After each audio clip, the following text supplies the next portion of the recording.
हाथ में अक्षत पुष्प लेकर के एक जोड़ी गुरुदेव के सामने और एक जोड़ी वंदनीय माता जी के सामने खड़े हो जाए। हाथ में अक्षत पुष्प जल लेकर के सब लोग हाथ जोड़े और गुरुदेव माता जी का ध्यान करें।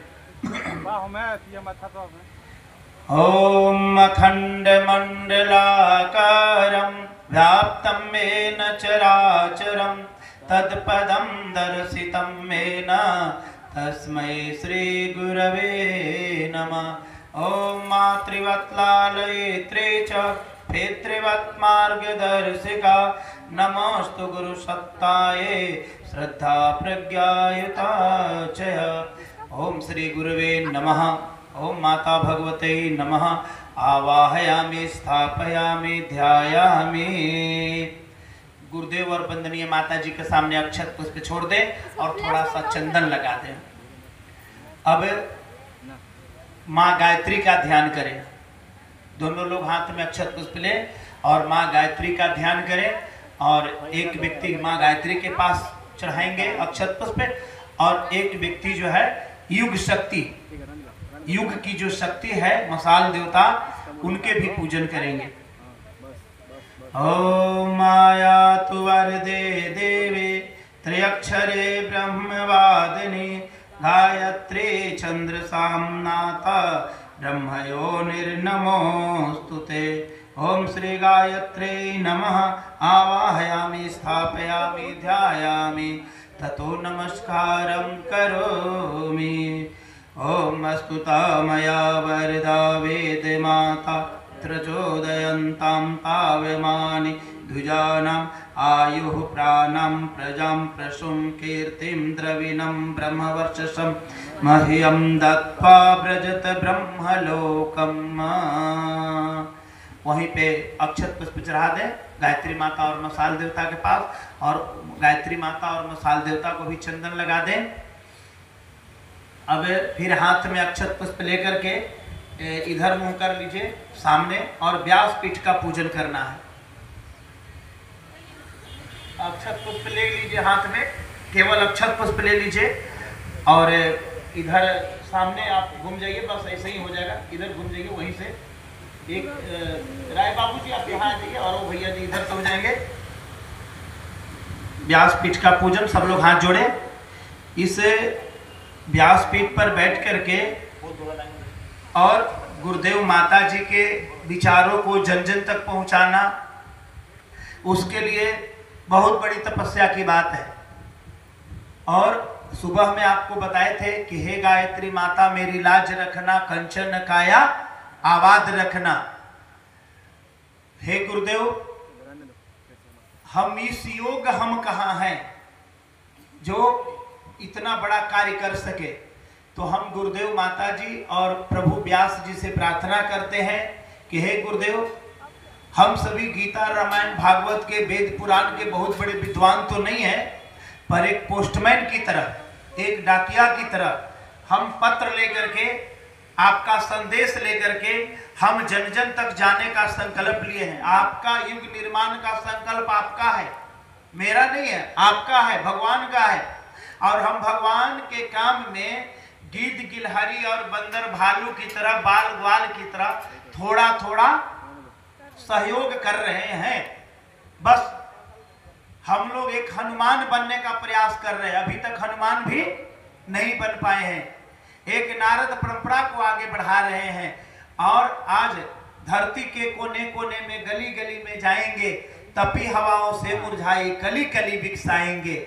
जिस तरह से हमारे गायत्री परिवार के बहुत सारे पुराने कार्यकर्ता भाई बहन यहाँ बैठे हुए हैं, अपनी पूरी बचपना, जवानी और बुढ़ापा भगवान के काम में, गुरुदेव के काम में खपा दिए। उसी तरह से उनके नाती पोता बेटा बहू भी उसी प्रेरणा, उसी रास्ते पर चलने के लिए यहाँ पर उपस्थित हुए हैं। गुरुदेव जिस तरह से युग निर्माण योजना का उद्घोष किए और उसी के साथ अपना संकल्प के मिला करके, गुरुदेव के संकल्प और योजना के साथ अपना भी मन विचार दीक्षा, अपनी इच्छा समाप्त करके गुरु की इच्छा लेकर के, गुरु का संदेश लेकर के, कहते हैं कि गुरु के संदेश लेके घूमी लगावे गावे हैं।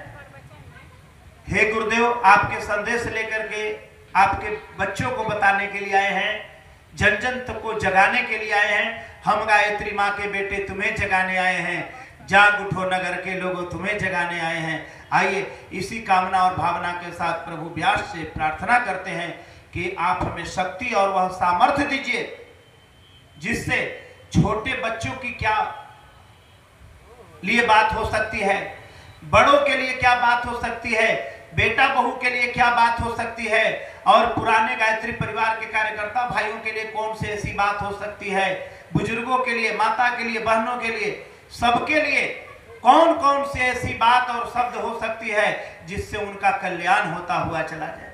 आइए हम सब के अंदर में वह शक्ति सामर्थ्य दीजिए। इस भाव के साथ प्रभु व्यास की वंदना करते हैं। ओम, हाथ जोड़ ले। ओम व्यासाय विष्णु रूपाय व्यास रूपाय विष्णवे नमो वै ब्रह्मनिधये वासिष्ठाय नमो नमः। नमो स्तुते व्यास विशाल बुद्धे फुल्लारविन्दायत पत्र नेत्र येन त्वया भारती तैलपूर्णः प्रज्वालितो ज्ञानमय प्रदीपः प्रज्वालितो ज्ञानमय प्रदीपः। पुराणं परमं पवित्रं ये योगव्यासेन रचितं वरिष्ठं ज्ञानेन पूर्णं प्रतिपन्ति दिव्यं प्रज्ञापुराणं सुखदं मनोहरं प्रज्ञापुराणं सुखदं मनोहरम्। ओम व्यासाय नमः। आवाहयामि स्थापयामि ध्यायामि। यहाँ पे अक्षत पुष्प छोड़ दीजिए और कुछ आइए आज गुरुदेव गीता, रामायण, भागवत, वेद, पुराण ग्रंथ के बाद जो है देखे कि इससे भी लोगों का आने वाला समय में। इसके पहले सभी देवताओं का एक बार नमस्कार कर लें। आइए एक बार हाथ जोड़ के सब लोग सर झुका के प्रणाम करें। ओम नमो अनंताय सहस्रमूर्तये सहस्रपादाक्ष सिंदूरभावे सहस्रनाम्ने पुरुषाय शाश्वते सहस्रकोटि युगधारिणे नमः।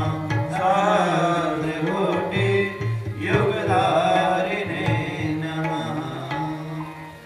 शंकर भगवान और मैया पार्वती जो है आज के युग के समस्या के समाधान, और स्वयं परम पूज्य गुरुदेव परम वंदनीय माता जी 3200 साहित्यों के माध्यम से और प्रज्ञा पुराण कथा के माध्यम से जनमानस के परिष्कार के लिए वो क्या संदेश शक्ति संवर्धन में 21वीं सदी नारी सदी के लिए लाए हैं। और इस वर्ष के जो 2025 के जो अंतिम महीने का जो एक कार्यक्रम है, पूरे पिछले दुर्गा पूजा से लेके अभी तक के जितने भी भारतवर्ष में देश विदेश में कार्यक्रम चल रहे थे, उनमें से ये आपका अंत भला तो सब भला आरा जिला का कार्यक्रम जो है पूरे शांति कुंज के टोली के ये अंतिम कार्यक्रम है। ये भी एक गुरुदेव का कृपा है। तो आइए सुनेंगे। अब यहाँ से परम आदरणीय पिता तुल्य बिंदेश्वरी बाबू जी से निवेदन करेंगे कि शांति कुंज से आए हुए जो भी भाई हैं उनका जो स्वागत सम्मान की जो व्यवस्था है उसको भी पूरा कर लिया जाए। एक माइक है और या दे दे। देखिए भैया लटका हुआ है। एक कॉर्डलेस रखिए तो सुविधाजनक हो जाएगा। आइए आपन माटी आपन संस्कृति बाकी अतिथि के स्वागत और सम्मान। लटका हुआ था दुपट्टे शांति कुंज की टोली का स्वागत करें। उसके पहले हम सभी भाई बहन गायत्री महामंत्र एक साथ एक स्वर में बोलने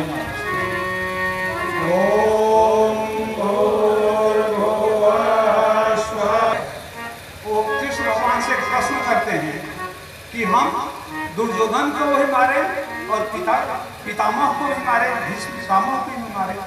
ये कैसे संभव है? भगवान कृष्ण कहते हैं तुमने हमको वर्णन कर लिया है, हमको स्वीकार कर लिया है, हमको मान लिया है, हम जो कहते हैं वो तुम करो। ये शांति कुंज की टोली जो आई हुई है, सबसे पहले मैं आपको टोली नायक सुरेंद्र नाथ वर्मा जी के बारे में थोड़ा सा संक्षेप में बताना चाहता हूँ। 1984 में इन्होंने गुरु जी के कहने पर अपना जीवन गुरु जी को दे दिया। उस समय कोई भविष्य नहीं था, जवान थे। काम क्या करते थे, गुरुदेव जो भी लिखते थे तो गुरुदेव की हैंडराइटिंग कहाँ आती थी, छपने के लिए आती थी। तो उस समय तो ऐसा कुछ था नहीं, छपाना था तो उसको प्रिंट होता था, उस प्रिंट में काम करते थे। गुरुदेव की भाषा को समझ के और उसको प्रिंट करते थे, प्रिंट करके लिखते थे। विदेश्वर उपाध्याय थे, बाबू शर्मा जी थे, ये सारे के सारे जवान लड़के उस समय भिड़े हुए। एक समय की बात है कि गुरुदेव से किसने प्रश्न किया कि गुरुदेव आप जब लिखते हैं समझ में नहीं आता है, पूरी भाषा नहीं समझ में आती। गुरुदेव ने कहा कि बेटा हम क्या करें, माँ गायत्री इतनी देती है कि हम उसको लिख नहीं पाते हैं, है ना। तो गुरुदेव की जो बातें होती थी वो सब लोग नहीं समझते थे। उस समय से हमारे वर्मा भाई साहब जुटे और आज शांति कुंज में वहाँ कार्यक्रम विभाग के एक वरिष्ठ कर्ता के रूप में काम कर रहे हैं। आपकी छवि के बारे में हम क्या कहें, गुरुदेव तो इन्होंने काम किया, इनकी एक बेटी थी और चार्टर्ड अकाउंटेंट पास की, अभी वो अमेरिका में रहती है। हम पिछली बार जब शांति कुंज गए तो कहे कि भाई साहब इतना दिन घूमे, वर्मा जी दिखाई नहीं पड़े, तो पता चला कि अमेरिका चले गए हैं। फिर वहाँ से एकाएक एक दिन आरा में अवतरित हो गए। हमको आश्चर्य हुआ कि आप अमेरिका से सीधे आरा आ गए। ये संयोग की बात है। उस समय महाकाल का हम लोग भूमि पूजन कर रहे थे, तो उससे हमने यही पर अनुरोध किया, भाई साहब ये जब मंदिर बन जाएगा इसका प्राण प्रतिष्ठा आश्रम विभाग में करा दीजिएगा। इन्होंने कहा कि हम करा देंगे। और देखिए आज संयोग की बात कि आज प्राण प्रतिष्ठा कराने के लिए मात्र 3-4 महीने में। दूसरे हमारे भाई जो है रमेश विद्यार्थी जी, इनको हम क्या करें, बहुत बचपन में हम इनको बहुत बचपन में देखे थे। तब से इन्होंने जो गुरुदेव ने 2 चीज मांगा था, अंशदान समयदान, जो समयदान इन्होंने दिया और आज तक मिशन के काम में लगे हैं। जब भी शांति कुंज की जरूरत होती है, जहाँ से फोन करता है शांति कुंज, भाई साहब हमेशा के लिए तैयार रहते हैं अपना घर परिवार को छोड़ करके। अभी जो हम लोगों की ज्योति कलश की आई थी टीम, तो उसमें भी ये आए थे। इसके पहले जब आए थे विद्यार्थी जी, तो इनको हम पकोड़ा लोग कहाँ लेकर के श्वेता बाबू के साथ गए थे, तो इसलिए आरा से इनका परिचय बहुत पुराना है। आज फिर प्राण प्रतिष्ठा के अंतिम कार्यक्रम में आ गए हैं, तो ये हम लोगों के लिए सौभाग्य की बात है। इसलिए हमारे भाई जो हैं देव यादव जी, जो आपको संगीत दे रहे हैं, ये मध्य प्रदेश से, और मिशन के काम में इन्होंने भी इस जवानी में अपना समय जो है वो लगा दिया और अब क्षेत्रों में घूम करके शांति कुंज के संगीत विभाग में रह करके और संगीत का काज करते हैं। शिवम कुमार छत्तीसगढ़ भाई साहब हैं, ये हमारे तबला वादक हैं और ये भी मिशन के काम में लगे हुए हैं। इस जवानी में सब कुछ छोड़ करके मध्य प्रदेश छत्तीसगढ़ से सब लोग आए हैं। ये मृणाल कांति पाल भाई साहब, ये हमारे भगवान श्री कृष्ण का काम करते हैं। उस महाभारत में भगवान श्री कृष्ण ने केवल सारथी का काम किया था। सब कुछ हो लेकिन सारथी नहीं हो तो ये रथ चलेगा कब। तो बांदा से लेकर के नेपाल गए, नेपाल से लखनऊ आए, लखनऊ से बांदा आए, बांदा से आरा आए। तो ये इस मिशन के कृष्ण भगवान के सारथी का काम करते हैं। तो मैं अपनी बात बहुत संक्षेप में ही समाप्त करना चाहता हूँ। मैं चाहता हूँ कि शांति कुंज के टोली के लिए हमारे सबसे बुजुर्ग कार्यकर्ता और चुतिया बाबू आ गए हैं। जरा सा आप आइए और शांति कुंज के टोली नायक को आप स्वागत कीजिए पुष्पमाला दे करके। अच्युतिया बाबू से हमारा संबंध जो है बड़ा अजीब तरह का है। जब हम लोग प्रचार के लिए निकलते थे तो गांव के नजदीक जाके पूछते थे कि कौन सा गांव है, तो लोग पूछते थे कि गांव का नाम किसके यहाँ जाना है, तो न हम लोग को पता होता था न अच्युतिया बाबू को पता होता किसके दरवाजे पर जाना है। उस समय से लेकर आज 85 वर्ष की उम्र तक आप आज करते रहे, गुरुदेव के मिशन में रहे। इस तरह का अनुभव हम लोगों को रहा कि जिस गांव में गए न उस गांव का नाम पता है न किस व्यक्ति के यहाँ जाना है वो भी पता नहीं है, फिर भी कार्यक्रम जो है वो बड़ा सफल हुआ। और सबसे हमारे वरिष्ठ करता है हाँ भाई ऊपर चलिए श्री टोली नायक को आप चंदन लगाएंगे, पुष्पमाला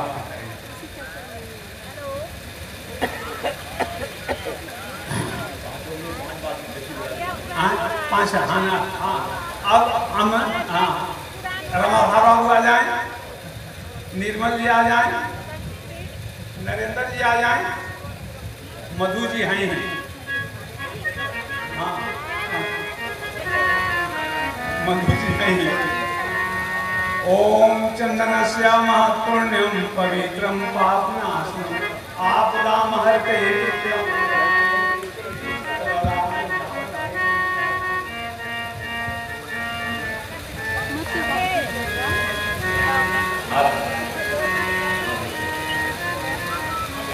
ओम भूर्भुवः स्वः तत्सवितुर्वरेण्यं। ध्यान देंगे प्रारंभिक प्रक्रिया पूजन का, सम्मान का क्रम पूरा।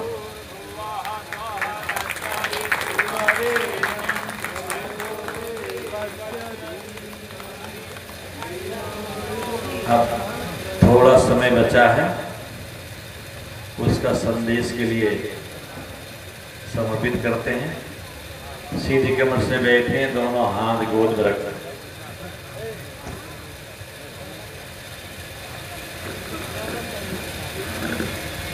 एक बार जय घोष करके बताएं कि शरीर के साथ मन यहाँ है कि नहीं है। और शरीर और मन का बहुत बड़ा खेल है। जहाँ शरीर और मन एक दूसरे का पूरक बन जाता है, वहाँ असंभव सा काम संभव होता चला जाता है। तो आइए, आज के समय में सबसे बड़ा संभव क्या है? जमीन पर बैठ करके भगवान का संदेश सुनना, गुरु का संदेश सुनना, कथा सुनना आज के समय के लिए बहुत बड़ी तपस्या है। और ये भी पता है कि पहले के जमाने में इतनी सुविधाएं नहीं थी, तो बड़े आराम से जमीन पर बैठ लेते थे। लेकिन घर में सुविधा हो जाने के बाद यहाँ पर हम बैठ लेते हैं, ये हमारे लिए बहुत बड़ी बात है। और हम तो निवेदन करेंगे कि आजकल फोम के गद्दे आने लगे हैं, जिनकी जैसी स्थिति है उनके अनुसार कुछ गद्दे यहाँ इस्तेमाल कर लेंगे।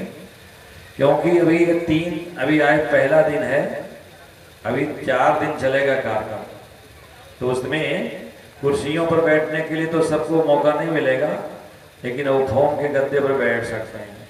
कुछ बीच में यहाँ मैदान छोड़ रखे हैं, तो हम निवेदन करेंगे हमारे युवा साथी सामने आ जाएं।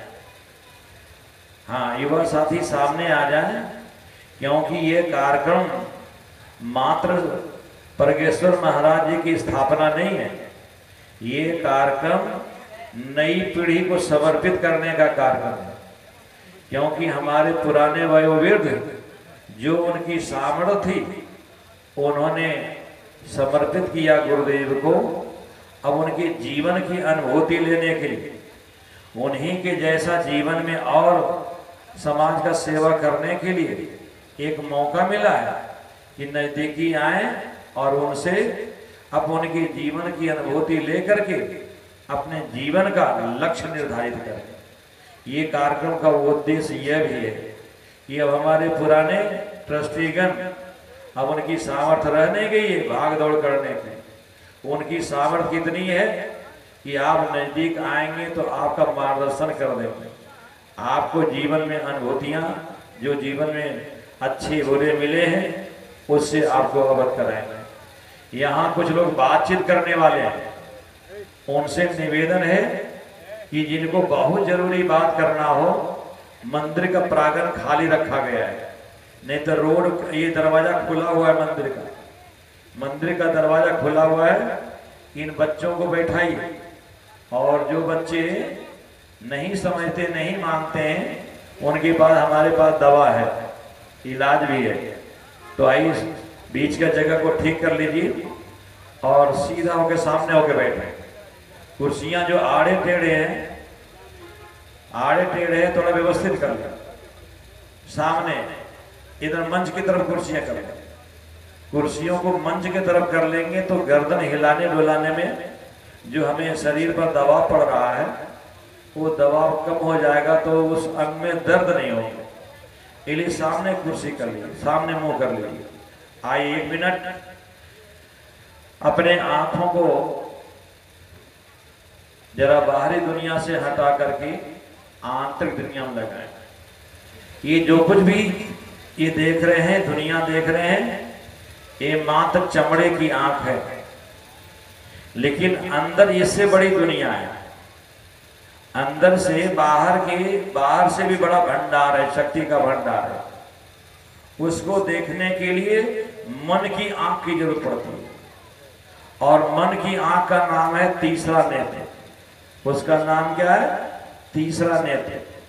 यहां हम निवेदन करेंगे थोड़ी देर आंख बंद करें, लेकिन कितने भाई बहनों की आंख बंद नहीं हो पाती। बहिर्मुखी इतने ज्यादा हो गए हैं कि एक क्षण के लिए हमारी आंख बंद नहीं होती है। माला भी घूम रही है और कहेंगे बहू रानी देखो कौन आया है, अरे बेटे देखो कहाँ कौन आया है। 24 घंटे में 5 मिनट का समय मिलता है, उस समय भी हमने मन की आंखों नहीं खोलते हैं, उस गहराई में डूबने का प्रयास नहीं करते हैं। आइए जहां बैठे हैं ये मंदिर का प्रांगण है, और गुरुदेव ने मंदिर के स्वरूप का, दर्शन का, फिलॉसफी का उन्होंने बदल दिया है। मंदिर हमारा जन जागरण का केंद्र है। मंदिर हमारा जन जागरण का केंद्र होना चाहिए। जन जागरण का मतलब क्या होता है? जनता की समस्याओं का समाधान करने वाला केंद्र, जनता की आवश्यकताओं समस्याओं का समाधान करने का केंद्र को नाम है मंदिर। आइए उस मंदिर को देखने के लिए मन मंदिर में जाने की जरूरत है। और गुरुदेव ने लिखा है शरीर भगवान का मंदिर है, आत्म संयम और नियमितता द्वारा आरोग्य की रक्षा कर। आज हम रोग की रक्षा कर रहे हैं। विज्ञान की जितनी सुविधाएं हैं, विज्ञान की जितनी व्यवस्थाएं हैं, हमारे तन का रोग बढ़ा रहा है, मन का रोग बढ़ा रहा है, हमारे अंतःकरण का रोग बढ़ा रहा है। तो विज्ञान की सुविधाओं को नकारने की जरूरत नहीं है। अंदर जो हमारी शक्तियां हैं उसको जगा करके उसका बढ़िया उपयोग करने का तरीका ढूंढना पड़ेगा। और तरीका ढूंढने का क्या क्या है? आई सीधी कमर से बैठे, दोनों हाथ गोद में रखें, 1 मिनट के लिए आंखें बंद करें। आंख बंद करके स्थिति में, दोनों हाथ गोद में रखे हुए स्थिति में, कमर गर्दन सीधा रखे हुए स्थिति में, किसी भी अंगों में अनावश्यक तनाव नहीं, अनावश्यक दबाव नहीं, किसी भी अंग में कड़ापन नहीं, बिल्कुल नॉर्मल रखिए।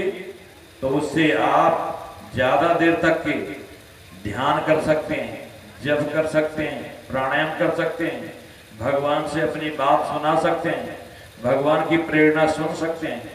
सहज स्थिति में, सहज समाधि भलोरे साधो, सहज समाधि भरी। गुरुदेव ने इस समय इस युग में नई प्रेरणा दी है। सीधी कमर से बैठे, भावनाएं, जिस भी देवी देवता का पूजा करते हैं, जिस भी भगवान का पूजा करते हैं, जिस रूप में भी हम गुरु को मानते हैं, सब उगते हुए सूर्य की लाल लाल किरणों में हमारे आसपास घूम रहे हैं। उगते हुए सूर्य की लाल लाल किरणों के रूप में शरीर के अंदर और बाहर अपनी शक्ति का इस्तेमाल कर रहे हैं। स्थूल शरीर में वही लाल रंग किरणें पहुंच करके हमारे रोग शोक सिख ठीक हो रहे हैं। नाभि चक्र में प्रवेश होने से हमारे अंदर की भावनाएं ठीक हो रही है और मस्तिष्क में वही शक्तियां पहुंच करके हमारे विचार तंत्र ठीक हो रहे हैं, प्रखर विचार का स्थापना हो रही है।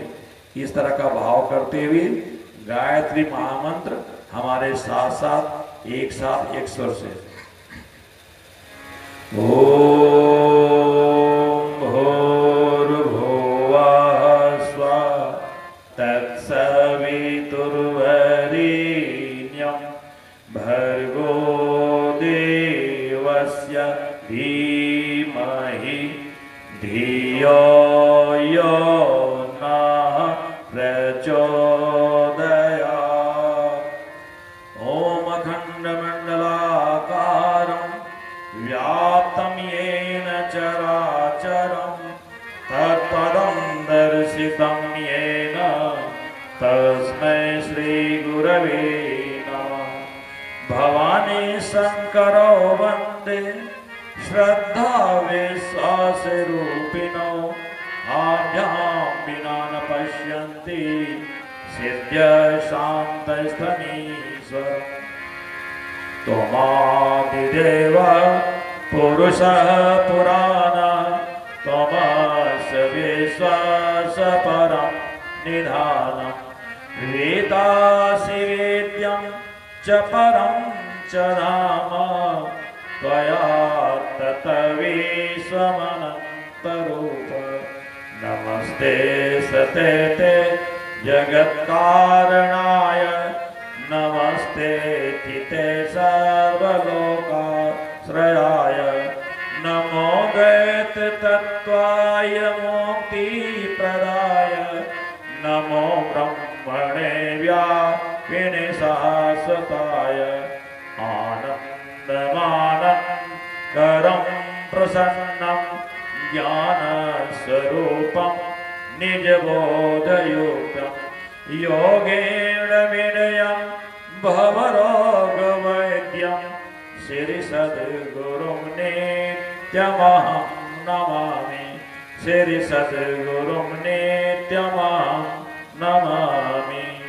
आंखें बंद रखें, दोनों हथेली आपस में रगड़े, गरम हथेली से आंखों को ढके, हथेली के अंधेरे में आंखों को खोले बंद करें। भौहों पलकों पर हाथ घुमाते हुए मुखमंडल पर ओजस तेजस वर्चस प्रसन्नता मुस्कुराहट उल्लास की अनुभूति करते हुए सामने चित्र की तरफ ध्यान लाएं, सामने चित्र की तरफ ध्यान ले जाएं। इस चित्र को आज तक के चाहे वैज्ञानिक हो, चाहे इंजीनियर हो, चाहे डॉक्टर हो, चाहे कलाकार हो, चाहे धर्माचारी हो, चाहे राजनेता हो, जिनने भी आंख से आंख मिलाकर के कोशिश